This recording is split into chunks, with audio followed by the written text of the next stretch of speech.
In the middle of Tokyo's skyscrapers and neon lights lies an oasis of calm, Shinjuku Gyoen National Garden, one of Japan's most beautiful and historic parks.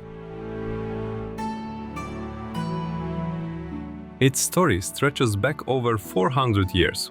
During the Edo period, this land was owned by the Naitō clan, feudal lords who served the Tokugawa shogunate. After the Meiji Restoration, Japan's new imperial government transformed it into an experimental agricultural station in 1872, part of the country's push to modernize. By 1906, it was redesigned as an imperial garden for the Japanese royal family, a place for rest, ceremony, and diplomacy. But it wasn't always peaceful.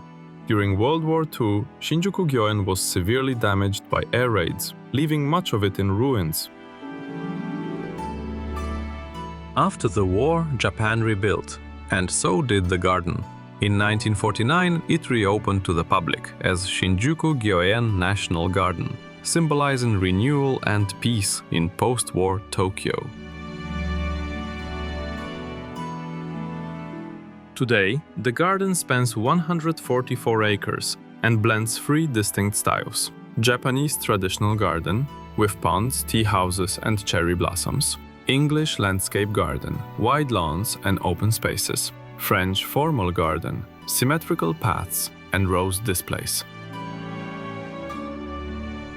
It's most famous for springtime sakura, when over 1,000 cherry trees bloom in stunning shades of pink, a scene that draws locals and visitors alike for hanami picnics. Beyond cherry blossom season, Shinjuku Gyoen transforms with every month.